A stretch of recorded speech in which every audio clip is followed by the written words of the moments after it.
start. Okay. So we just lost half an episode to the void. That's okay. We can find other things to bitch about. Well, okay. So ultimately, like, what we're gonna do here is we're gonna pick up where we are. We were talking about basically like union problems and things like that, right? Because ultimately, all right. Yes, this is the reason this came up is because we started in talking about how there are basically no new arguments for this, right? That people who are going to advocate for unions are going to do so based off of very specific examples that don't always meet the standard of approval for, all the practicalities of this. And also, like you'll see with any argument, they're going to only tout the positives of this. And of course, that's the reason that you're going to do this. The problem that I have with this here is, like you said, we were talking about the GA strike, right? The ultimate thing, like you said, is this a job protection thing, right? And one thing that people forget is this is a 3-year agreement. They will renegotiate in 3 years, right? Now, I learned a little bit. That's pretty normal, though. To renegotiate every few years? Well, okay. That's pretty normal. It is pretty normal, but in this specific case, right, that's not a long time given what's going on here, right? And to me, all right, so the sticking point was the AI thing to me, which sort of resolved itself in a different way. Do you know why? No, I have, like I said, Israel's all over the news, so I haven't seen nothing on that. Okay. Well, here's the reason that the AI thing sort of got backed out, was because there was a legal ruling on it. Oh, really? Basically, what the ruling, and this is what I'm curious if they'll find a way about in 3 years, was you can't copyright anything that the AI does. Oh, I did hear about that. Because ultimately, if you're feeding it information, right, you can't copyright that. So that became something that was a sticking point. Oh, that's that they hilarious. backed off and said, like, okay, we'll renegotiate this in 3 years. Yeah, that's got to go to the Supreme Court eventually. So, yeah. Which is why they got them down to, okay, we'll give you the raise. And what we're going to do is we'll see you halfway. You want 6 people in the writer's room guaranteed. We'll do you 3. Okay? So in terms of saying, like, this is a big win over AI, no, they'd be still fighting right now if they said, like, you can do this. But ultimately here, like we talked about it, right, is we grew up with cable. Okay? Cable existed before I was born. Okay? It existed before I was born, but really not that long. But it was not that long. Okay. Yeah. There were enough people when I was born to say, like, oh, I only have the 4 networks, right? Right. You go back a few more years that they only have the 3. Yeah. Right. Yeah, and PBS. Nobody counts PBS. Anybody on UHF? Yeah. And so when you're talking about, okay, well, you guys want these things acting like there's still only 4 networks that you write for and that you're getting this any eyeballs. No, absolutely not, right? Okay. You have this much bread, this little butter, and you're acting like you should get paid like you're writing for Cheers. No, get fucked, right? Yeah. All right? So the problem I had with this union representation, yes, you're saying it's protectionist, but the other thing is it's not addressing the serious problem is you don't have the talent. Yeah, I don't think the union really cares about that. They don't. And that's one of the problems that I have, is that you're not addressing the root problems, because ultimately it doesn't make the end product any better. Yeah, but that would require the union to call some of its own members, and that's rare. I mean, I've seen it happen. I've seen it happen where a union is actually good enough where it will police its own. But that's usually on a very local level. That's certainly not on a national level. So, yeah, because I remember there was this one guy when I was a Teamster, and this was with oh boy, that would have been Frontier? No, we might have been Teamsters at Frontier. No, I think it was at Worldwide. Yeah. Oh, okay. Yeah, we were actually pretty good. If we had a shitbird somewhere on our shift somewhere, we would try and get rid of him. Okay. Yeah. So yeah, because like we were really cool with each other there. We would actually like confer when it came time to do a shift bid. And so even if I was senior to somebody and I could bid them off a shift, if that person like had, like, well, I've got daycare and I got to pick up my kid by this point in time. Can you take a shift for me? I was like, yeah, that's fine. Just, whenever your holidays come around, give me your holidays just so I can get the time and a half, kind of thing. And they'd be like, cool, no worries. And it was really good. Right. Kind of thing. But it was all local. I mean, the union itself was run out of fucking some shithole in Jersey. And this greaseball came out one time. Okay, dude, this guy was so mobbed up, it wasn't even funny, man. And all he was interested in was seeing if there was more business available in this place. There you go. Yeah, that's all he was interested in. I mean, this guy was sleazy as fuck. I mean, no, he wasn't Italian, if that's where you're thinking. It wasn't a, like, Jersey, New York Italian. You can be a greaseball, but not exactly. Italian. Exactly. Yeah. Greaseball is an attitude, not an ethnicity. It's totally an attitude. Yeah, it's totally an attitude. So, you know. Yeah. You can be a Giovanni Petrocelli and be a greaseball, but... No, he was not. So. But, yeah, it's not exclusive. There are Hebrew greaseballs. There are, yeah. I've met a couple over the years. Yeah, as have I. I knew a Jehovah's Witness greaseball. Yeah. Well, okay, this is the problem. Like, go back to ethnicity again. Oh, that's right. I think he was only half Italian. So, yeah. He didn't look it. Well, he looked just like Mario. Yeah. Now I get it. So, oh, man, I like that guy, though. So, of course. Yeah, you have to... That's the thing about greaseball is if you know what it is, yeah, right, then you can protect yourself. Exactly. And you can enjoy the ride. Yeah, Yeah. He's the one that taught me about the ancient form of Italian kung fu known as Mazzola. That's right. That's right. But once you understand that, then yeah, it's totally fine. As a matter of fact, I think in jest, I think you could call him on it. Oh, him? Oh, absolutely. Yeah. Yeah, no, he was pretty good about that. So, but he would get that attitude sometimes. So probably because that's where he comes from. Probably because true. Yeah. I can't remember where he was from. Chicago, right? Oh yeah, you're right. He was from Chicago. Yeah, that's right. I didn't think he was East Coast.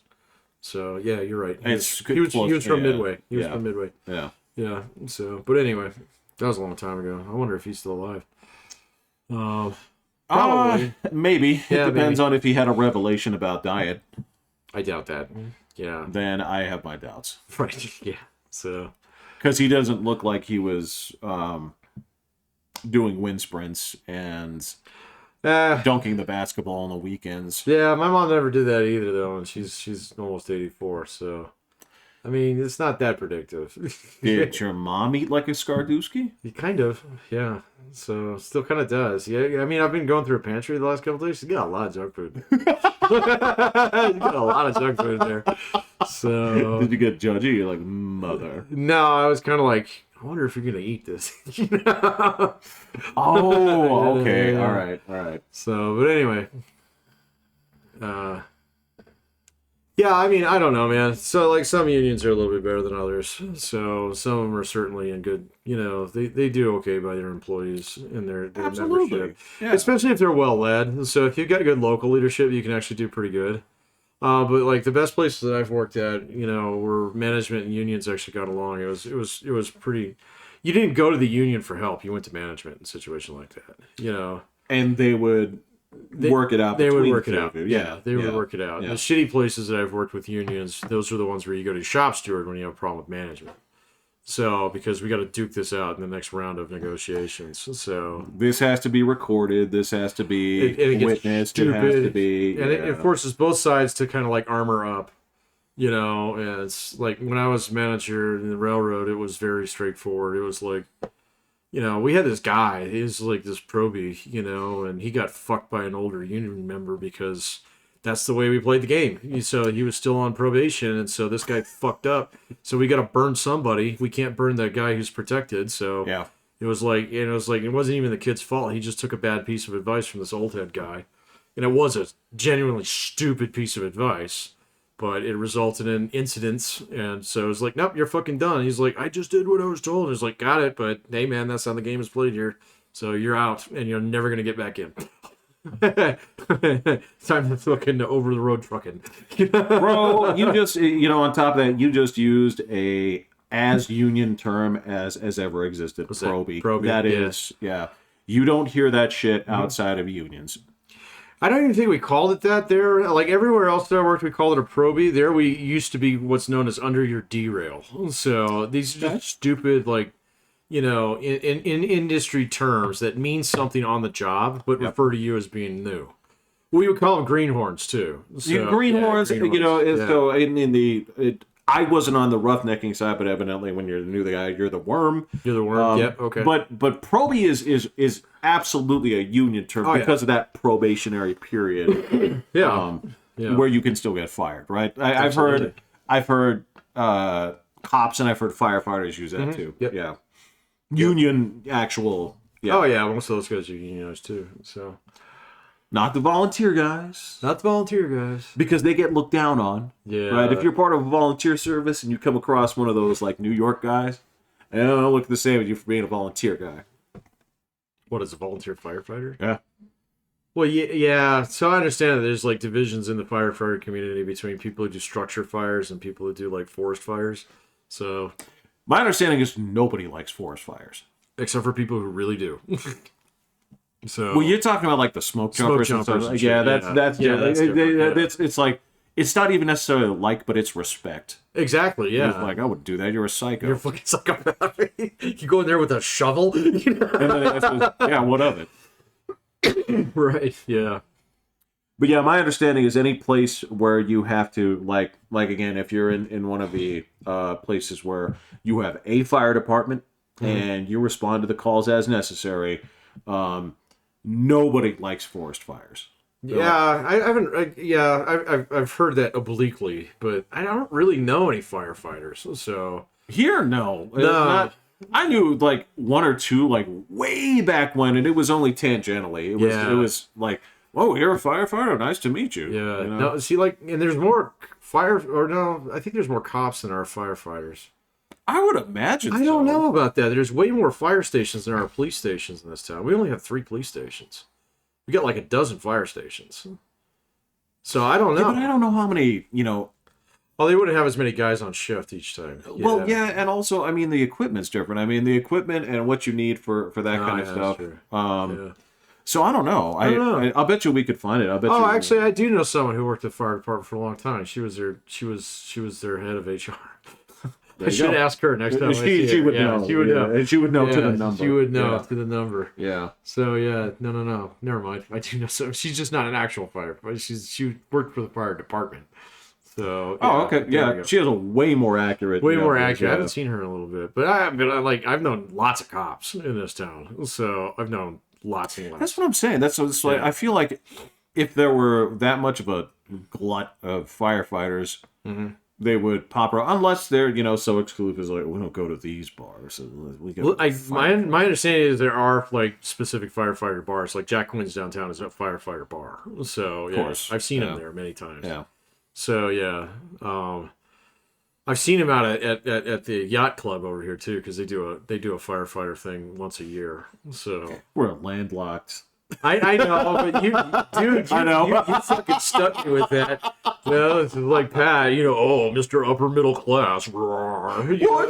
It's because compared to the rest of us, you actually have a place where like connections and insider information is traded between professionals. It kind of is, but like we've got guys who do molding, so landscaping. And animal retrieval, so yeah, along with lawyers and professors, and this is just like unified through our like common alcoholism. I just didn't want to give the impression for a second that we had a body of water worthy of yachting. No, yeah. But yeah, you're right. No, but that term there, probie, is very union. I mean, it's and again, from my perspective, of course, like you said with the WJ things, if you can get in, right? Especially with that where it's extremely close shop, right? Yeah. I would argue that the best thing that they possibly could have done for creative output and for the benefit of all mankind was to say like, okay, no problem. Actually, what we're going to do is we will no longer deal with any union employees. We will never. They could, but it's going to be an individual basis, and if you're part of the union, we won't work with you. Yeah, so I get that, and that would be like your ideal outcome, on this one. But I mean, the ideal outcome. Okay, fine. It's the ideal outcome. Got it. All right. I'll call it an ideal outcome. So, just because, I mean, it only takes a few big name stars, to flip on you on that thing right there and say, well, I'm not going to work with your fucking studio again, and your studio execs are going to. Well, what if Chris Pratt did that to Disney? It's fine. I don't think. Well, you can say that, but I don't think they would say that. So I would, and well, I know you would. Well, okay. I don't think Bob Iger would in a million years, or whoever's in charge now. No, what I'm going to say on this here is that big stars don't mean as much as they did 10 years ago, 20 years ago. I get that. I mean, but the role's more important than the person filling it now. Maybe. So, I mean, depends on, like, if I'm captaining that ship that's got some holes in it right now, I'm looking for next year. I'm not looking for 5 years down the road. Yeah. So, yeah. So, like, fine, I'll roll on that one. I think what ultimately will actually break it in the long run is the fact that, just like we were talking about before we realized I was fucking up the audio here, is that there's, like, it's like the studio system with these major organizations that basically control like 90% of the content out there. That's unsustainable. Okay, especially since film. Yeah. Well, and here's the major reason why. This is why the same reason why the auto workers are fucked. So is because there's not going to be as much money in it in the future. All right, so if I can make a car that costs a third of the car that you guys make, I'm going to go with that one. All right, and the same thing's true with movie studios. If I can make a great movie with bang up AI generated fucking graphics, okay, that look just as good as anything that ILM puts out, and takes a tenth of the manpower, okay, and then I can shoot it all on a fucking iPhone on a gimbal, okay, your independent contractors out there are not going to join the plumbers union. In this case, they're going to say, I'm going to go for DPS Absolutely, rather than damage, And so, like, that's probably what you're going to see. And so, I mean, like, if you really wanted to get into filmmaking, right now would be a great time. Especially if you could actually, like, learn how to do the graphics and the AI and shit. Because, I mean, you as a one-man shop or, like, a five-guy shop or something like that could probably crank out a pretty fucking good animated movie within the next couple of years. Just using tools that are probably going to be open source. So, the only question is, how do you get it in front of eyeballs, And that then you're... Your control points aren't, MGM or Disney at that point. It's fucking YouTube, or wherever you decide to distribute it. Dude, release it on Twitter. I mean, this is the thing. That's fine. Release it on Twitter. Twitter's weird though, man, because Twitter's got a different audience. So you'd have to make something that actually fits that audience, because Twitter's like the middle hump of the country right now. So you're not going to get, like, my mom's not going to get on Twitter. My students fucking hate Twitter and they don't want anything to do with it. And so if you're going after that 18 to 25 demographic, fuck that. You can't do that on Twitter. So you can do it on Instagram. So you could do it on Instagram, but that would have to, that warrants being on Instagram. Same thing, right? Like, if you are a total douche, then release it on Reddit, or just do like this. You do it on Reddit, It's a scumbag. No, but the argument I have here is that, yes, you can target whatever demographic you have. This is the thing, is the pitching the ball straight down the middle market is just not viable anymore. Yeah. Right? There are a few places that still do it, but even then, this is where Disney is fucking up. This is like, if you've read anything here, the Disney financial woes are worse than anybody knows, and they're getting worse. And there's actually right now internal turmoil. Anytime, all right, Patrick, I know you know this, but if you could clarify for our audience and make this clear. All right. Is an activist investor there to make certain... No. Okay. No, they're all bad. Yeah. Explain why activist investor is a misnomer.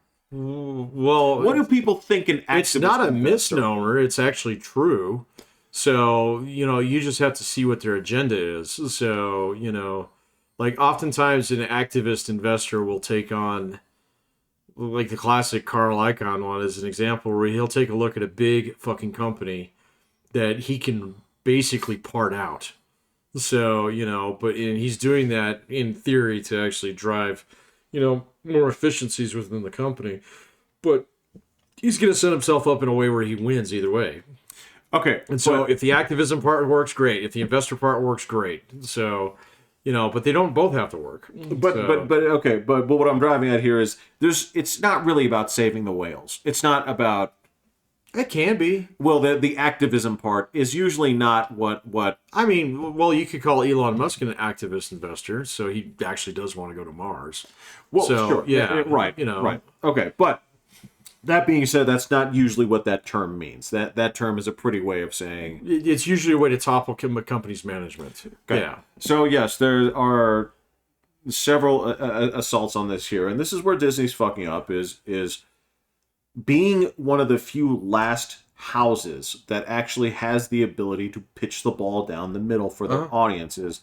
They are refusing to do that. Yeah, they'll get back to it. And that's sort of the issue. Yeah, they'll get back to it. They'll get back to their family programming. So that's always where their bread's been buttered.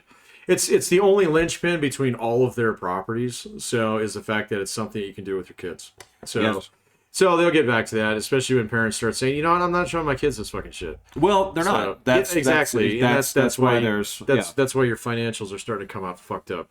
Remember, financials are things that's like a snapshot that was taken 3 months ago and got sent to you in the mail. Right. So you're not quite sure how that school picture came out. No, and then you're just kind of like, well, here's the problem. Is like, yeah, so you've been actually walking on this broken ankle for 3 months. Right. It's like, what does that mean? It's like, well, I don't even think surgery's going to fix this, bro. Yeah. So, no, they'll get back to that. So, I mean, what did they... So, they capitulated something to Netflix the other day. What was that? I didn't read... Know. Yeah, okay. I don't know. Yeah, I saw that on Twitter, too. But then it got drowned out by everything on Israel. As we said on our deleted episode, yes, it is a bigger story. But... yeah, you can dig in there. I know. I mean, they went through some of the ratings. They're pathetic. They're getting whooped on Disney Plus. I think there's like this universal backlash against the Snow White thing. So good. Yeah. So I've even seen like normies like saying this is bullshit. So, and like as a self-described and fully fledged normie, I can kind of see that. So you're kind of a normie. Like I want to consider you a normie. All right. How am I not a normie? That's something I need to know. All right. So here's the problem. All right. So the thing that I would consider a normie is I would argue that William's closer to normie status than you. Oh, he doesn't stay plugged in. So yeah, no, I can see that. Well, it's not just that he doesn't just not stay plugged in. It's that William is the ideal consumer base when it comes to product. Sure, yeah. Right? And this is not an insult against William. It's just a question of like, where's your brain? And he has this just like universal optimism that if he's going to consume product is going to be good. Right, yeah. Right? Whereas you, on the other hand, okay, so here's where your normie status sort of relinquished, right? All right. And again, I'm not a normie consumer. Yeah. Well, you're not. Okay. Yeah. And this is something that we talked about this a little bit, but I sort of put you in the same field as I do some like doctors. And, well, you are a doctor, but I mean like medical doctors. Right. Actual doctor. Like write you some script doctor. Well, like move kidney from one place into another. Right? Correctly. I could do that, yeah. So you the doctors I'm talking about use tools instead of me saying like, here's an M80, get me that kidney. All right, but so what I've seen a lot of people who were in like places where you don't have time for product, right? Mm-hmm. Where, and I'm not just saying this as like a nice thing or anything like that, but you hit a point in your life where you have to take this like cultural exile for a while, right? Mm-hmm. Where you can say like, okay, you know what? I was watching movies up until this point, but then life got busy for me here. This is where I say like medical doctors, because there's a lot of people where it's like for 8 years, dude, don't ask me about who was in any movies. Don't ask me who I don't know anything about it. Yeah. Right. And there's a part, I can't tell for you when it was, but there was where it's like, I don't know what's going on in movies. I sure as shit don't know what's going on in music. I don't know, right? It's been at least 10 years. Right. So for me, yeah. Even before all the other shit that I went through. Yeah. Absolutely. I started to fall off the bandwagon a while ago. So, yeah. That's exactly it, right? Whereas Will has stayed plugged in. Right. The whole time. And I would argue that normies are there because, there's a little more of their life hinges on enjoying entertainment, right? Okay. In that vein. And I'm not saying that I'm a normie either because I've gotten more and more particular, even though I never, completely divorced myself.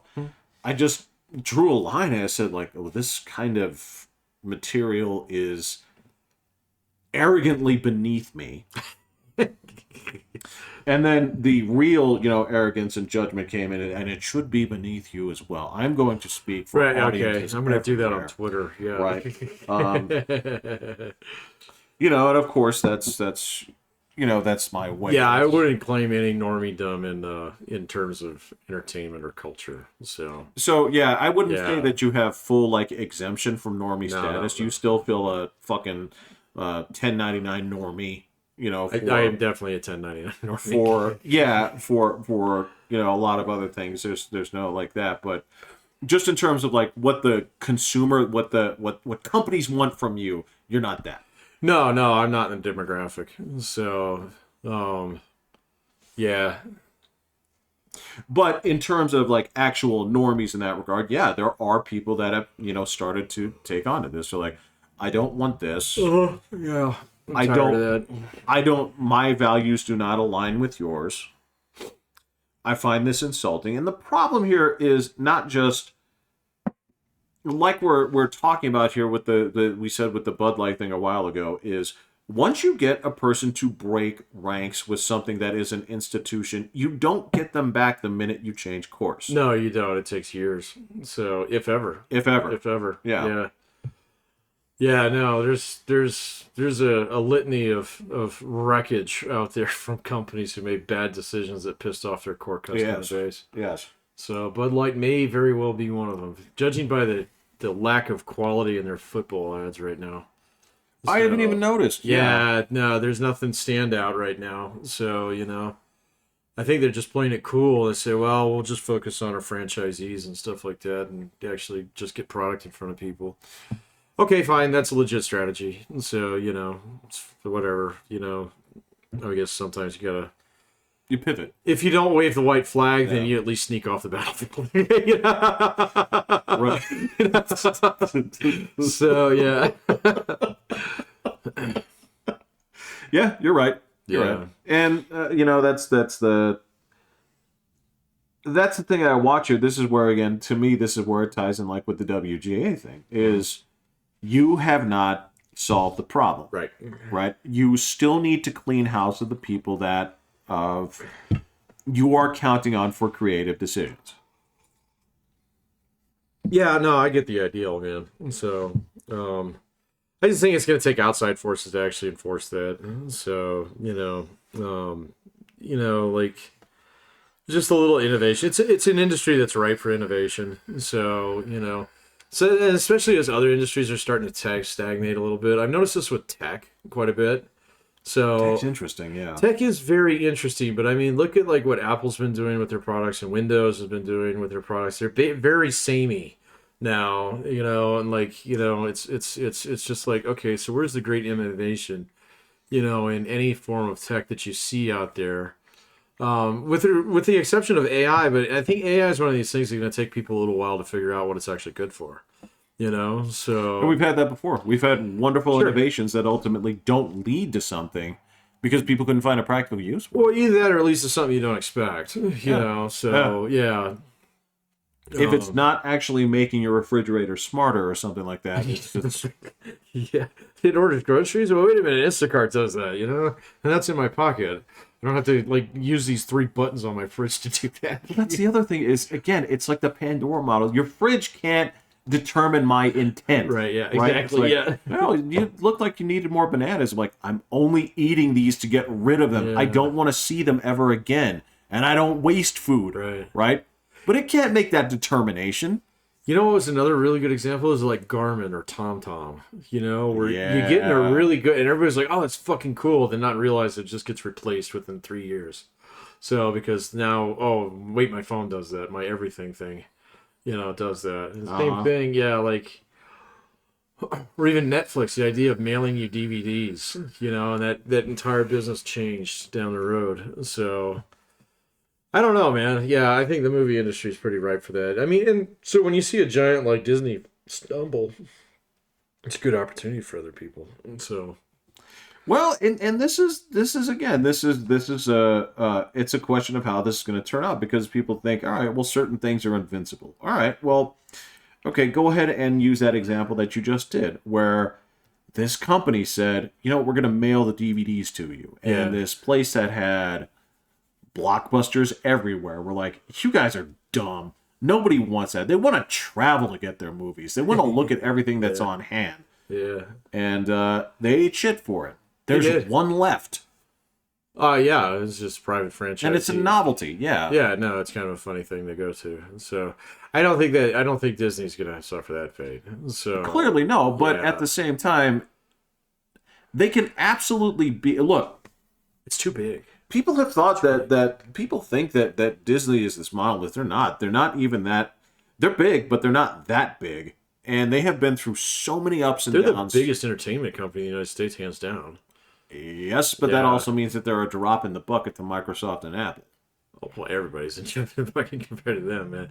Totally understand. Yeah. But this is how, like... Amazon. Walmart's your king daddy out there. Walmart's the biggest. Right, and this is the kind of thing where you take what was a big company, right, and it's not something where something gets, like, because we've seen big companies, what happens to it is like, well, they get smaller, then they get purchased by somebody, usually, and then they just kind of get incorporated. Yeah. Right? Yeah, or they turn into something else. They turn into holding companies, Sure. Like GE. GE is a great example. It's still going fine. So they got a little bit of everything. So, yeah. I mean, you work for them for a bit, I guess, indirectly. I worked for them long enough to have to transfer over my health plan and then have it transferred back when they found out that our companies were completely incompatible. Yeah, so... But... And they knew it. Yeah. So... But it's still a thing. Yeah. So, yeah. Yeah. I don't know, man. So we're gonna have to see on that one. So I think Snow White might have been a bridge too far finally. So on this one, I mean, they pulled the pin on the next 3 Star Wars projects. When you say pulled the pin, do you mean like they're done? They this goes back on the shelf for a while. So, or at least that's what I read. So they had 2 more that were in there. Ashoka did so bad. So that they're just like, okay, fuck it. These other 2 that were basically in the pipeline behind it, they're like, nope, back on the shelf with those. At least according to Drinker. So, I mean, he's fairly well formed compared to me. So, I'll take his word for it. But then, there's just, there's a little bit more of a, I guess a public outcry. Just people are voting with their feet, which is the most effective way to actually get a company's attention. So, pretty much, it really is. Yeah. So I mean, Bud Light's going through that right now. So Bud Light did, Target did. I mean, there was Target did, but Target, I think they managed to pull the ripcord in time. Target did. Okay, so this is again something that is absolutely worthy of notice and should be studied in textbooks, where it's like, okay, you don't have to retract if you just turn down the heat. Yes. Right? Yes. That's the smart way to do this. That's called de-escalation. That's what we should teach cops. I agree. Yeah. I agree. Right? Yeah. It's like when you see a bouncer, right? And there's some drunk dude fucking caterwauling in front of his face, right? And he issues a challenge because he's within his rights. He's trying to, move this along. But when you throw it out there and say, "Don't fucking touch me, man," right? Oh, right, yeah. Yes, you don't want to be touched, Right. But at the same time, when you're dealing with a fucking drunk idiot, what are you really encouraging him to do? You want him to touch you. Right, because you're going to bury him. Okay. Well, that is not de-escalating. I don't know if you're going to bury. You're going to resolve the situation quickly. So yeah. Correct. And then that guy's not in your face anymore, which is really what you want. So yeah. Exactly. You're de-escalating by saying a de-escalating word. On the other hand, right, what you could be doing is saying like, hey man, I get what you're saying. Sure, okay, we're going to talk about this outside, okay? Yeah, right? yeah. We're not going to do this in here, but we're going to talk about it outside, right? That's de-escalation. That's de-escalation, yeah. Right? But when you say, first of all, don't fucking touch me, man. Right, yeah. Right? And target on the smart thing instead of saying like, oh, well, fuck you. This is who we are. This is what we believe. They said, yeah. Let's go outside and talk about this. Let's go outside and talk about this. Tell you what, I can see why this bothers you. Yeah. We still believe in this, but we're going to put this in the back. Yeah. All right? Target would get a little bit more of a pass on that in some respects, too. Just because they're not, like... If you take a look at, like Bud Light is really a finger in the eye of their entire audience, you know. Yes. Yeah. Now, there's a reason why Walmart didn't get involved in anything like that, because they knew better. They knew that our audience is Bud Light's that kind of audience. You know, they're the same people, you know, in some respects. This is, you know, this is suburban and rural America. You know, we could give two fucks about what goes on in downtown New York City because we don't have Walmart there. Correct. But you do have a Target there. But you do have a Target there. Yeah, and so, you know, they kind of like half in, half out, you know, like the cats in Constantine or whatever, you know. So, so this is good and it'll work out. Yeah. I just saw that movie the other day. Okay. Oh, ready for that? It was looping in the background. So, okay. Yeah, the TBS was having like a Keanu Reeves weekend or something. Ah, okay. So that was after one of my football games. So, but anyway. All right. So yeah, I you know, they were able to sneak out quietly. So, or at least, you know, disengage and regroup. So before they got absolutely plastered by the backlash and people voting with their feet. Yeah. So anything else. Yeah. So yeah. I don't say you don't see near as much of that stuff in the NFL this year. The NFL's kind of chill. So I think that someone got a shot put across their bow and the NFL was like, oh, there be dangers over there. So let's steer this way. I don't know. I'm not watching basketball. I don't know what you're seeing there. So, but I know basketball was like the center of hive mind thinking for the last couple of years. Yeah, they were putting it on the court. Mm-hmm. Look, and frankly, I have made my argument, and I'm going to stick with it here, is that, frankly, I think basketball would do better to actually divorce itself from hip-hop culture. You're not the only person I've heard make that argument. You just made it the longest. Well, it's just not inclusive. It's not inclusive. It's saying that, all right, well, it is redefining it is basically saying this league is for us, right? Yeah. And again, that's not to say that it's not, but it's something where you're like, all right, well then it's kind of like, you know, when you sleep with a girl, you sleep with every man she slept with. Same thing goes with basketball. It's like, well, if I get into basketball, then I'm in for all the other crap that is tied in with it. I gotcha. Right? Look, I'm going to throw this out here. Here's what hockey did. Okay? So hockey was, at first they were getting into this, but they had players they're like, no, I'm not going to wear that jersey. I'm not going to wear the Pride jersey because it goes against my religious beliefs. And I said, okay, well, you know what? We're going to back off this. So we're not going to force this. So much to the point where, as of yesterday, they actually banned the use of rainbow-colored Pride tape on the hockey sticks, right? Because they're just like, we're not going to do this. This is our audience doesn't want this, so it stays out. Yeah. Now, again, this is something where like, is this exclusionary? It's like, no, not really. It is saying that we don't want to introduce this element. It's not something that we're taking out. It's something that has been added into other places, but it's not part of the base thing. Your sports platform is not a platform for your political shit. So it goes all back to the Kaepernick thing and stuff like that. Absolutely. Yeah. See, I never really I mean, I was always the fan take a knee. I don't give a shit. And so, you know. Well, to me, it was like, well, if he takes a knee, then I have my opinion. Like you don't have to stand for this. Like, I don't give a fuck. But in terms of like, that also means that everybody has their right to have their opinion of you. Yeah, no, that's fine. It. Yeah, no, that's fine. Yeah. Yeah, so like, I mean, I don't know if you had a player who was gay and wanted to wrap his stick in a little bit of that tape, I wouldn't see that as really that big of an affront. So, I mean, I don't know, but that's just like wearing hats in school, man. You got to decide where to draw the line. That sucks. So, I mean, you go back to your school uniforms, kind of. Yeah, no, I know. It's like, yeah. So here's your regulation Oakley stick or whatever it is. So, have at it. I'm sorry. Were you expressing individuality? You're going to go home and change that, and that's 2 demerits. Yeah, that's 2 demerits. Yes. So you get any more, we're going to bill your parents. Yeah. Well, again, it cleans off at the beginning. It's a rotating 12-month process. I understand your system, man. You can clear your name. You can clear your name. So, yeah, freedom through work or whatever it is. So sorry. Stop it. Cut that out right now. Nobody's getting like fucking like traveling papers or any shit like that. You knock that off. Yeah. No, I get that. And for me, all right, it's not.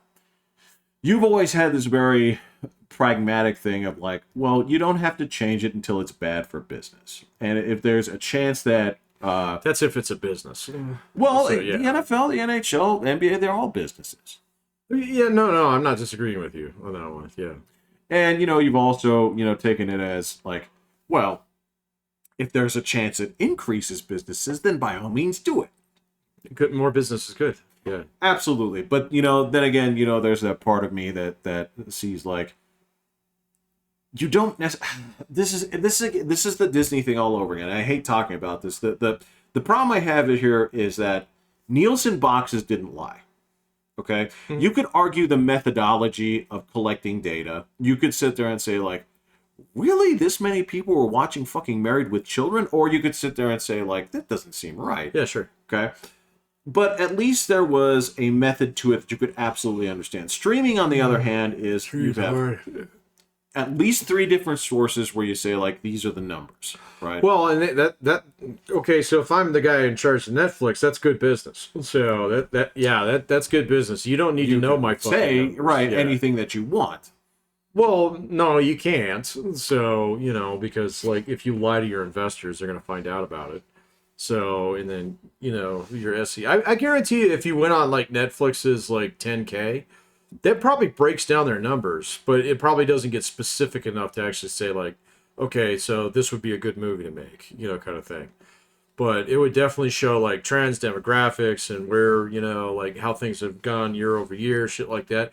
Because if I'm an investor and I work for Morgan Stanley and I've got $10 billion parked in your shit, I get the right to ask you questions, and you can't lie to me.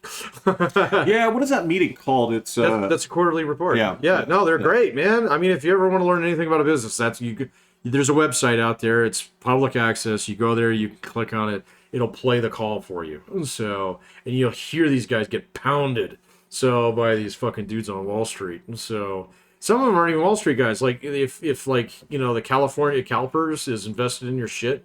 That guy's on the call. So, because he's got to have AAA rated shit according to his pension, charter and stuff. And so he'll ask you questions. If you lie to him on that, you get in fucking deep trouble, man. So that's like, there's very few things that keep CEOs up at night. That is one of them. So, especially after 2008, Dodd-Frank is basically like, you personally are liable for this. We will take your boat. So, and so that's a funny thing that we were talking about before we lost that segment of the podcast. Thanks to Pat. It's okay. It happens. But there's things that I get in arguments with my students about, and that's one of them. They always, they think that businesses are these monolithic, completely opaque organizations that, the CEO takes 99% of the dollars and leaves, the workers with basically scrap peanuts. And it's like, no, go read the 10K. He was like, what's that? He's like, you're in a business school, you don't know what fucking 10K is? So it's the legally binding document that they issue every single month. And then sometimes, they have to do it at least once a year. God damn, Pat. Every 4 quarters. Every quarter you have a 10K and a 10Q, and a lot of them do it monthly. So, and it's like, just go read it. You'll learn more about this business in 5 minutes than you will, cruising around the internet for hours. So because it's designed to be read by investors who by nature are kind of dumb. So, or they're not dumb, they just don't have time. And so they don't want to read like fucking reams of shit. Oh, you mean they want direct answers to the specific questions that they...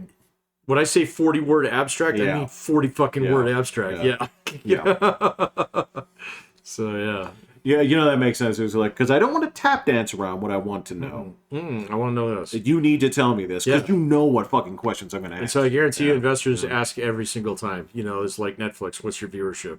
So there's probably a breakdown on there by, if not by channel or by like subgroup, that makes sense. Yeah, because if they're going to break it down by like subcategory and say actually it would be like individual markets. It might be for individual markets. Not that, but I mean markets where they're saying like, well, we're targeting young adults. That's the young adult market. There's segments. They call those market segments. Yeah. So I guarantee you there's a segmentation breakdown on those things where they say, 18 to 24-year-olds are like not watching us anymore. It's fucking TikTok's fault, kind of thing. Yeah. There's going to be discussion in the notes too. So on all those things where if like you see something where there's a drop over last year, they have to address that and they'll go into the details with it in the notes. And so some of these reports are hundreds of pages long, but you can just go to the one part that you're interested in and you'll find it there. And so it's just one of those things. It drives me nutty, man, when people like, and I don't want to be a complete business shill. I mean, I do teach for a fucking living, but. Well, disclose your bias. Well, yeah, that's my bias right there. So, but it's one of those things. It's like, an organization is just a bunch of people trying to work for something, and everybody's there for their own reasons, in some respects, and most of those are fiduciary, which is fine. Well, so not all, but most, yeah. Okay, so your activist wing in parts of Disney is like, it's like I live on my dad's trust fund, and so I think we should darken up like the Little Mermaid, so that it's like, more realistic or whatever they were trying to do with that. I don't know why they made it so like uncolorful. So, well, the reason they made it uncolorful was because,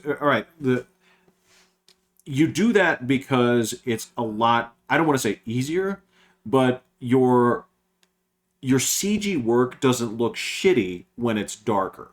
Oh, okay. All right. When you have something that's CG in a well-lit scene, it's a problem. Okay, yeah, no, that's true. And I'm not talking about I'm not talking about that movie in particular. I'm talking about any movie that you can think of. Think about, like, CG movies that you've seen. Rarely is it bright and vibrant because that makes it so easy to spot. I don't know. Transformers was really like that. Bullshit. Those movies are all dark. Really? Yes. I seem to recall this scene on the pyramid being particularly well lit. So... Right, that's one. This is what I'm saying here, is that you can have like some marquee shots, but the majority of it is going to be done. So you just put a lot more effort to that. It's not just effort. Yeah. It's just it makes it much more difficult to scrutinize. Yeah. Is that why Star Trek had all the lens flares? I don't know.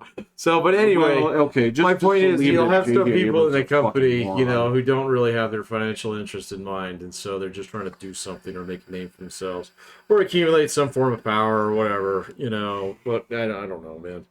So, but the vast majority of people in a company, they want the paycheck. Of course, so, of course, yeah. And so I think that makes companies very easy to figure out because the North Star in a company is pretty easy to figure out 9 out of 10 times. Yeah. If not 99 out of 100 times. So every now and then you get some oddball company like SpaceX that it's like, you guys bleed money. They do, but they also make a ton too. So I dug into that a little bit. They are very hard to figure out some of their financials because it's a private company. I am not a fucking fan of that. So, You know, like Elon Musk is doing this thing where he's like, you know, fuck it, I don't want to deal with investors with my experience after Tesla and stuff like that, yada, yada, yada. It's like, okay, all right, I understand that, okay? But eventually your company gets big enough to the point in time where it becomes public interest to actually know what the fuck you're up to, especially when almost all of your revenue is derived from the federal government. So, open those books, sir. I would argue that at that point, it's on the federal government to reveal what they've been spending. That's fine. Okay, so that's fine. I just want to make sure that those numbers match up, and if he doesn't put up the numbers, we don't know that. So that's fine. No, that's not fine. That's the antithesis of double entry bookkeeping. That's bad. He doesn't have to show it. I know he doesn't have to show it, but he should. Okay? So, you think he should? I think he should, absolutely. I think he should. If his business is legit and if he's actually trying to do things, there's no reason why he wouldn't actually open up his books other than the fact that he would maybe possibly, you know, have something either A, to hide, or B, all right, he just can't withstand the criticism that he'll get from it. And I don't think it's B. All right, he's pretty good at soaking up criticism. So no, it's actually pretty funny more often than not. Sometimes, like the 14-year-old comes out in it sometimes. I see a lot of angsty 14-year-old Pat in him, and it really makes me hurt. So yeah, I don't know. I guess we're seeing two different things here. I get it. I don't know. Yeah. Did you follow him on? I don't have a choice. So if you don't follow him, you still get his tweets. So No, you don't. I do, and I don't follow him. So You don't have to. It won't be on your timeline. If it won't be on the. it's totally on my timeline. Just make sure you're not following him. I'm not following him. You won't get it. That's not true. So that's not true. I didn't get it before I was following him. Now the only thing you could say is if you're getting them. Were you following it before you bought it? Yeah. Okay. Well, no. It's. I barely followed anybody before you bought it, but okay. Yeah, but yeah. If you're getting them because other people are reposting his shit, then no, I get his shit. You do not automatically get his tweets. I have, so I'm not following him. So I don't know. Are you in the For You category, or are you in the people that you're actually following? Because there's two little toggles right there. I don't know, man. If you're on the For You, okay, then you're going off of like basically everything that the thing recommends. Maybe that's it then. Which means that you can get crap from him. You can get crap from. You could get it from Obama if you don't want it, right? It's just basically. Yeah, okay, that must be it, because there's a bunch of shit on there that I don't subscribe to. Well, that's basically like the front page of fucking Yahoo. Well, that's what I want out of it. So I want to know what the fuck is going on. Well, then you're going to get some of that because he's big news on there. Yeah, no, right. I know. Okay, but if you don't want that, go to the one where it's you go to basically, it's like the following. This is where you get the information. Oh, that's just my hive mind, though, man. I don't want to be there. Diversify your that's I have. You, right? I have. I've actually done a pretty good job of that, you know, and I had to cull a few people off that thing. I guess I didn't realize I was on two different tabs, though, because does the second tab actually bleed over into the first one? No. Oh. Well, I mean, it can influence it. Okay, maybe that's it. Right. It can influence it. It can be like, well, you seem to be looking at a lot of this stuff, so this is going to be like For You, that kind of thing. So, like, yeah, so all it is here is like it has For You and it has Following, right? And if you switch over to Following right here. Oh, no, right? mine is set on For You. All right. I've never switched that. Okay. Yeah. Well, then, yeah, that at that point, it's up to you to diversify what you want in there, right? But it still throws people that I'm following into my For Me. Yes. Okay. Yes. That's what I did then. It influences your For Me by what you're following. Yeah. Right? Yeah. And more specifically, those that you follow who they follow. And vice versa. That makes sense because, like, the other day, I'd say half of my feed or the people that I follow are local. So, like the news and, you know, the Gazoo and the schools and then, like, CSPD, you know, like all the agencies and shit. Yeah. And so, yeah, like, I'll get multiple posts about the same fucking thing. So, if there's, like, a fire or something. Okay. That makes sense. Yeah, so again, like this is the reason that I follow AOC, and it's not to troll her; it's because she actually gets off some pretty good zingers. So it's just fun to watch. It is, and it's fun to watch. You know, people's response, and you know what? Sometimes she's right. Sometimes, like all human beings, like of all people, like this one dickhead on there, like that. Sometimes he's right, okay. Sometimes Matt Walsh is right. Other times he's out there crusading against like, we need to stomp out video game violence. Like, fuck you. It's like, what the hell is wrong? Who's this guy again? He was the dude that made the "What Is a Woman" documentary.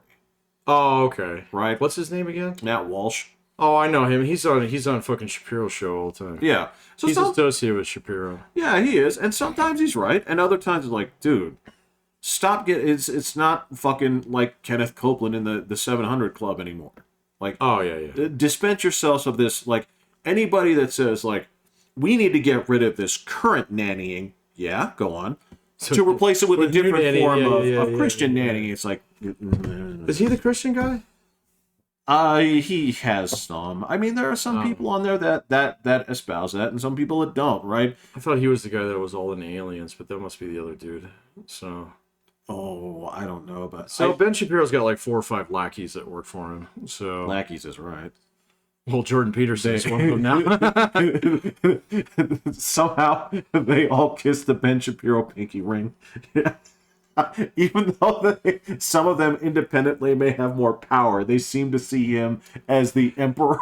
Well, I mean, to be fair, he did build an entire news network out of fucking nothing. He did. So, and it's bigger than I thought it was, but, the fact that he can build something like that with just an hour-long thing every single day is pretty impressive. It is pretty impressive. But, you argue it and say, like, at the time, like, do you have any proof that there is a proof of concept that says this is in demand? Oh, right? yeah. Is this really what people want? Yeah. Absolutely. People are dying for this. Yeah. Yes. Yeah. But that's right. I've seen Matt Walsh on there a few times. Because I watch his show every now and then, just to get my righty perspective in. He's not that far. Well, he is on certain things. So, Well, so he is and he's not. I mean, it depends on. He's not a Trump guy, so no, and he's never going to turn around on that. Well, he said he'll vote for Trump just because he won't vote for Biden. That is not an endorsement. That is not an endorsement, but okay, so it's still a vote in his pocket. I mean, it's not a terribly principled vote. So but dude, come on, man. If you have like baking soda and you have like a box of like Velveeta with no cheese, you still got to eat something.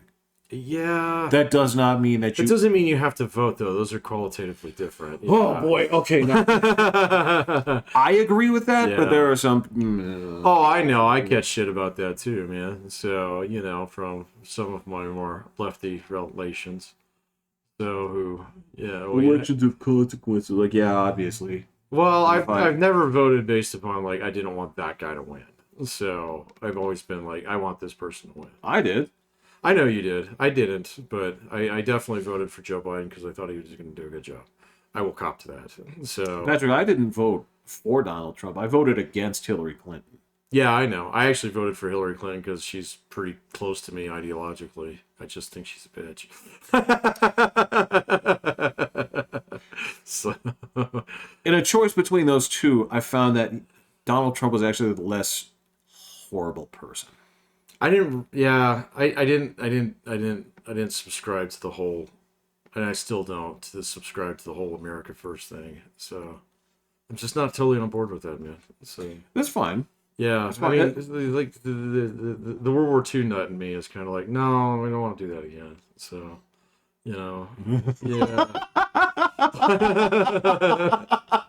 You are the first person that declares that looking in the rearview mirror to make your current driving decisions bad idea is it's a fallacy. It is. But it's not like a hard stop fallacy, man. So no, it's different. This is all right. Look, but I mean, like the whole idea of I don't know. So like really deep down, I am and probably will be for a long time, and still am. I'm like the whole like the neoliberal thing. I've never had a problem with it, And Donald Trump is like. Completely, you can tariff this, we're going to block that, We're gonna do this, and I mean, back in 2016, I was just like, no, man, I can't do that. So the economy's great. Why would you do that shit? So, and I'm still not necessarily on board with it. So, yeah, that's fine. yeah, that's fine. And then like the whole thing, like well, NATO is bullshit and blah blah blah. I never bought into that. So never bought into that, man. So it's like, well, we only pay so much there. It's like that's fine, okay, that's fine. All right, I never had a problem with that. So because that means A, we're in the driver's seat. B, all right, it means that we got a whole bunch of people who are going to soak up bullets before anything comes our way. Okay, so and they would. And they totally would. So, I don't know, man. I was never on board with this philosophy. So, like, I hate to admit it, but I was much closer in how I thought the world should unfold to Hillary Clinton than I was to Donald Trump.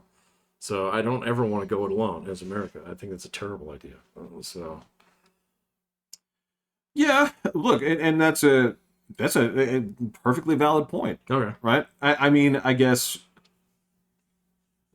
part of that same philosophy. All right, this is okay. Yes, it's a two-party system. Okay, despite what anybody says, and yes, there's always communist candidates and everything like that. But that's fine. But essentially, that's fine. And if you want to vote that way, that's totally okay. I don't have a problem with anybody's perspective on this. You do what feels right. But I guess for me, is like part of that did make sense. Not necessarily the angles, because for you, I'm kind of lukewarm on those things. I was like, all right, well, maybe not. It's like, I don't have a strong enough opinion right now to say that I would see those as necessarily bad things or good things. I don't have the proof of that, right? Because that would all be like contingency things. There were things where he was committed to basically supposedly taking on China, but he did a great job of that. Yeah. He did a fucking bang-up job on that. So, he did. Yeah. He did. I don't think he took it far enough. And I think there was a part where it's like, you got him to agree to this, right? And especially when it came COVID time, I was like, okay, you guys actually should have. But either way. Donald Trump's not the steely man that people think he is. He talks a big game. So, but I mean, I think his instincts are right about a lot of things. They certainly were with China. They were dead wrong when it came to like fucking England, France, and Australia. So, and then he put the boots to the Japanese, who basically realized it was like, okay, so we're gonna cut a deal with China or the United States. So, okay, we gotta cut the deal with the United States because even though this asshole is treating us like dirt, okay, those people would treat us way worse. So that doesn't give him an excuse just to treat him like dirt because he's got this 1980s mentality of the Japanese taking over American real estate. So I get that. Fair enough. Fair enough. So like I will give the man credit for a lot of things that he did. So, China, great. So he did a good job. Could he gone further? Sure. Without provoking a world war? Maybe. I don't think he'd actually do that, though. No, as a matter of fact, when you take a look around and say, like, all right, so the things that they're afraid that Donald Trump was going to do is happening right now. I think a lot of that is inevitable. I agree. I don't think a lot of that is just who's in charge at the time. I don't think Joe Biden's actually fanning those flames too much. So no, he can't. He's said nothing. I think that's smart. I agree. Look, I think that's smart right now.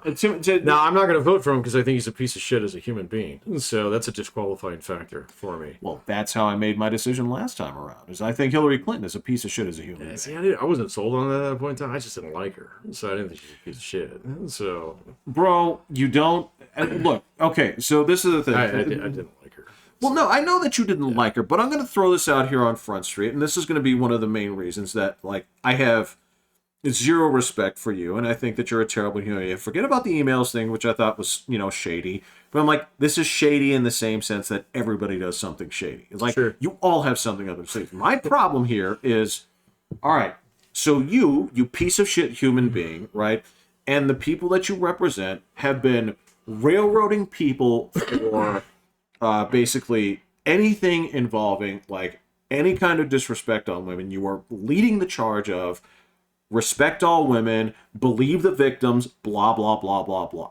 What, back in 2016? Oh, yes. Okay, see, yeah, that wasn't on my radar. So if that had been on my radar, I might have changed my mind. I watched you assholes, sit there and ruin people for the better part of like 5 years before then, just drumming up everything that you could and saying, you don't need evidence to convict, right? Because women have been so oppressed that you should believe them inherently, right? I don't buy that for 1 second. I always thought that was fucking crap, and I always will. And then for you, this person to turn around and basically, this person ruined the lives of people that were doing this to her husband. It was definitely hypocritical. It was just not just hypocritical. She was ruining the lives of people that were coming after her husband. Yeah. Where theoretically, first and foremost, right up there, okay, you're the person who's supposed to be safeguarding against this in the biggest, the most important office. And now you're going to turn around and say, like, no. Yeah, no, I wasn't really thinking along those lines back then. So, I don't know, man. My eyeball always looks overseas. So, Fair enough. Yeah. Fair enough. I remember making an argument to you is like, my biggest bitch about the entire thing was I didn't want another Bush or a Clinton. So, because remember, Jeb Bush was actually on a roller for a little bit, and then he got crushed. He was the front runner. He got crushed. Yeah. So, but, it was a decision at a point in time. It's just like, I don't know if I really want to actually go with Donald Trump on this one, even though we tried to go to one of his rallies. So, too busy. Way too busy. So, I wonder if that's going to happen again. It's already happening. Is it? Yeah, everywhere that he campaigns, the places are packed. Look, and again, I'm not a Trump supporter necessarily. The other part of this is, look, he does. It's definitely a phenomenon. He's a lightning rod. He's he's a cult of personality. It's the other thing is, yes, I do, even symbolically, whether or not it was going to necessarily stem the tide of anything, I do agree with his hard stance when it came to immigration. I'm like, look. Yeah, that's fair. Because I again, for a long time, I've had that thing where we have rules. We are actively ignoring those rules. Yeah. Right? To the point where we have zero consistency on this kind of thing. And this can't work. This is not sustainable. The whole idea of saying we need to enforce the sovereignty of our borders has been successfully painted as just the notion as racist for 25 years, right? Oh, if not longer. If not longer. Yeah. At least I can remember teachers of mine getting into that shit when I was in high school. Right? I was trying to think of some time in my life where I was politically aware where the border wasn't an issue. And I can't think of one. So I can, but I was too young to care. What, Ronald Reagan? Well, basically, like at that point, I was too young to give a shit. Like, I don't know.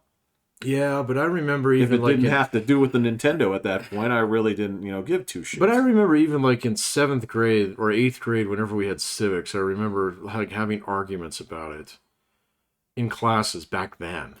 Okay, yeah. Yeah, and so all the places that I've worked, I've heard people either complain about it or I've known people who jumped the fence, so to speak, or their dad did or something like that. And so I've seen the INS side of it where people just live in constant fear that they're going to get tossed, and then sent back to wherever their dad came from. And, well, not their dad, but, and then, it's like, actually that really sucks, man. And he's like, yeah, but, this is my life.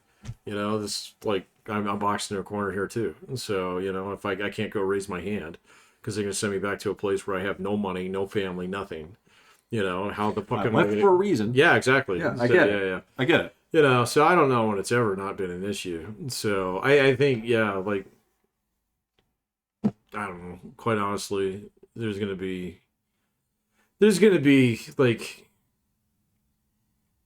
eventually you get to the point in time where you're paying like $90 an hour for a plumber to come turn a nut for you. I think they might actually ease up on that a little bit and actually say like, okay, so which one of you guys have fucking skills? Come on over. So not you, Mr. H1B. No, but you, Mr. Pipe Fitter, come on over, buddy. No, the whole thing. And this is the problem is that, like, it's never been a question of basically like documenting this. It's like, if you're coming, then come, right? That's fine. But we need to know all this shit, right? Yeah, because the idea of just the fact that the nomenclature of the goddamn term, right, has gone from illegal aliens to undocumented aliens to undocumented guests to refugees. Yeah. Right. The fact that economic refugees is one of my favorite ones. It means they just can't get a job where they are. It's like, fuck that. It's like okay, so like everybody in, like 1930s California was an economic refugee. Come on, man. They were hobos. Yes, we can take hobos. It's fine. Stop trying to doctor this up. Can you swing a hammer? Yes. Yeah, exactly. Yeah. That's the kind of thing I remember. I remember watching basically I don't want to call it a propaganda piece because that's not what it was. But in Senora Hibbert's class, I watched a movie called Quinceañera. Yep, I remember that one. I watched that too. So, yep. What do I have a problem with the core of the story? No, it's very cute. And I learned about that 15th birthday ceremony. What I didn't have a whole bunch of fucking sympathy for was this presentation of, but he's been here for so long. Yeah. It's like, that's... I get it, but that problem. Well, I get that. I've seen it from like actual real people, not PBS people. So, but it's also one of those things where it's just like, okay, come on, man. So my biggest problem with the border is not necessarily what we could do. We could go one of two ways. We could do Jeff's murder on one side. Or we could do, fucking just tear out down all the fences, let everybody in, and just make sure that they register with, what is it? The one thing that'll fix the whole fucking problem. It's the payroll system. Okay. E-Verify. You can make everybody do E-Verify, which fixes like 90% of the goddamn problem, because the problem is that people out there, fucking unscrupulous, tyrannical small business owners, are willing to pay people cash. So, and I hate this. Do you? I really do. There is no sign of a worse business practice, a bad entrepreneur, or a fucking unethical piece of shit than someone who's willing to pay somebody cash to do a job, to avoid taxes, all right, and to pay somebody less than what they're worth. I know who you are out there. I know I can smell your bullshit through this mic. Stop that. So, all right, look, all right. I'm not saying that the cash payment, okay, is strictly for the benefit of the small business owner. It is largely, all right, but for the recipient, they have benefits as well. Of course they have benefits. It's called not paying your fucking taxes. So there is also not paying your fucking taxes. That's a benefit to them. That is also specifically like when you're not trying to get deported, leaving a paper trail of... That's the problem. But I cannot believe in a cashless society. No, you can have cash. That's fine. You can pay somebody in cash. That's fine, okay? You have to document it. That's the part that's not fine. So... Then we're in agreement. Okay, all right, man, we're cool. I just wanted to make sure you weren't saying, Jeffrey, in order to fix this, cash has to go. No, cash is fine. I like cash. It feels great. So, okay. Yeah, I like tipping in cash. Whenever I have cash, I tip it out so fast because it just feels good to hand someone like $5. They should claim that on their taxes. So, but whatever.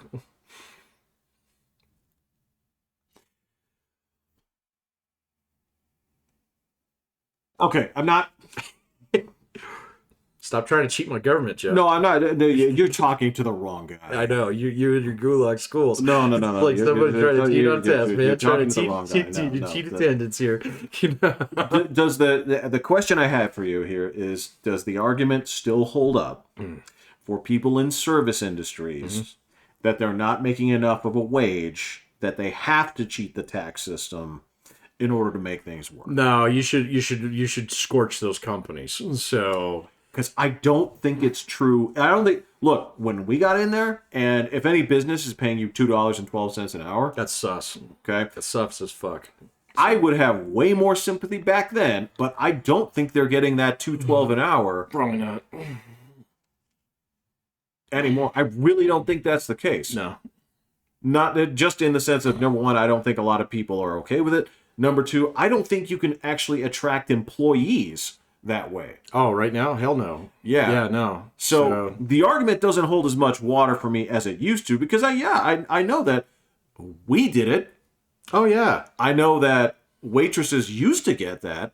Yeah. They were the other ones that would get that $2.12 an hour. Yeah, that's changed substantially. I just don't think that's true anymore. No, like with servers, it's totally different. I think you at least get minimum wage.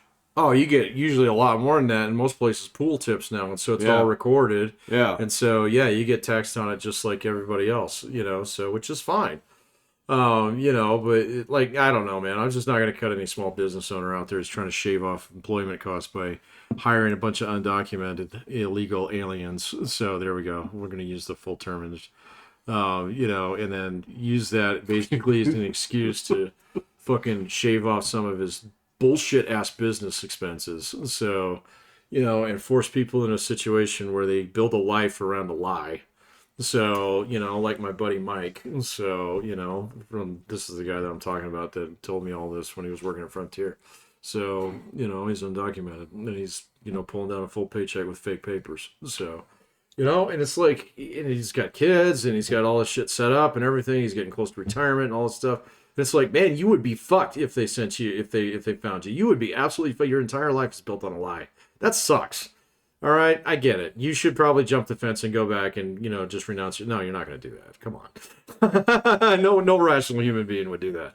All right, but this system is fucked up. So if it allows a guy like you to do that for that long, so, and it's just as much, the company's fault in those respects as it is everybody else. So E-Verify fixes a lot of that because we can just audit it.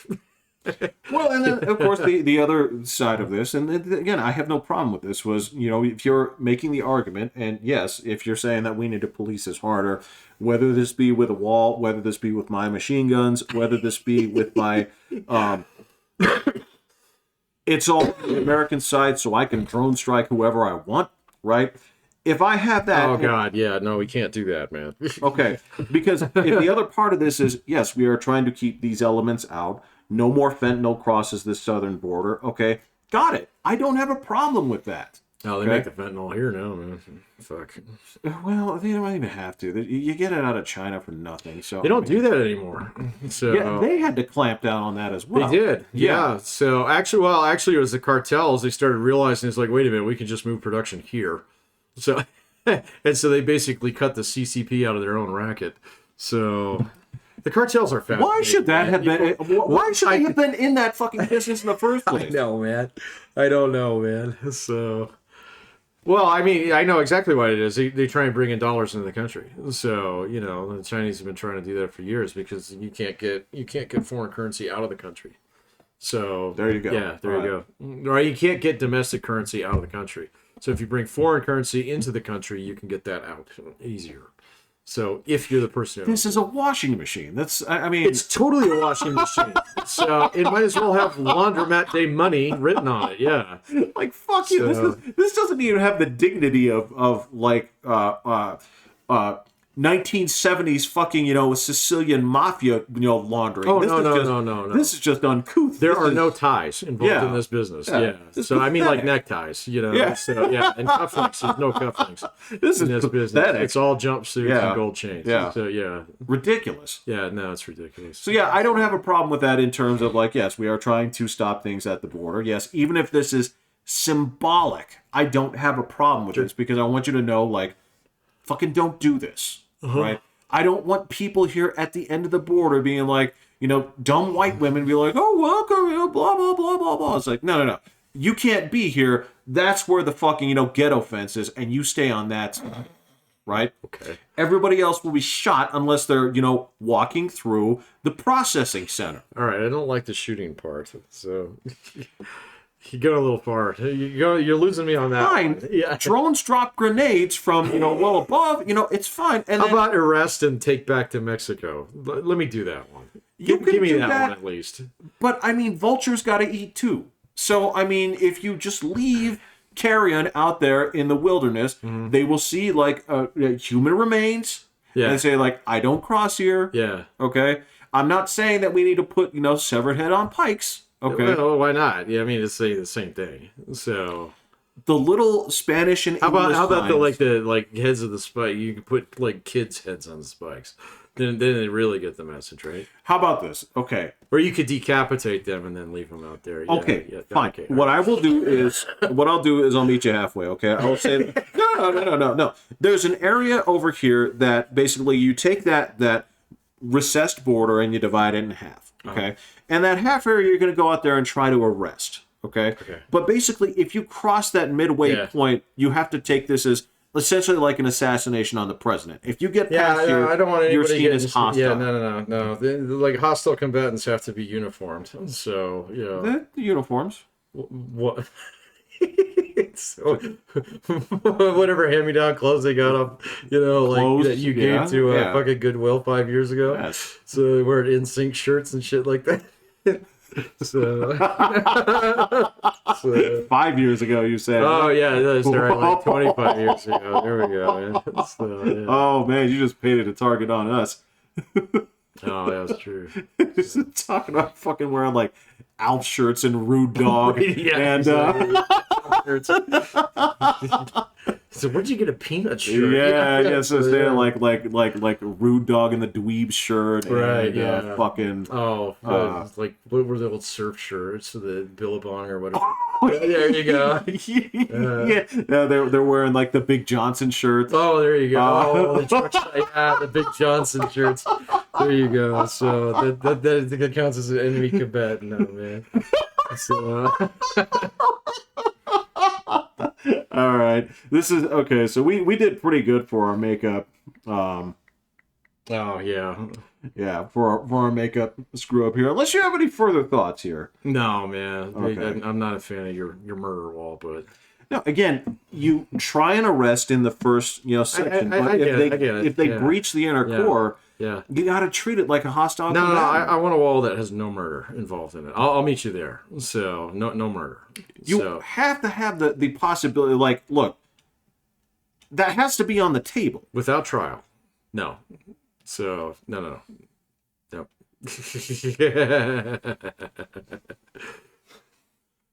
Hey man, I'm the guy who wants to get rid of the Fifth Amendment. So meet me on that one and we can talk. That is distinctly for another day. I mean, all right. How are you going to open that can of worms now? No. It'll be on the table on Sunday. Hereby motion. What are you doing? So do I have a second? So can Sasha, you second that? Motion passes. Everyone's table. So. I saw how your kitties handled trial with that lizard. So that's what I'm trying to avoid. Yeah, it's horrifying. So, all right, I'm Pat. I'm Jeffrey. I'm hitting the button. Okay.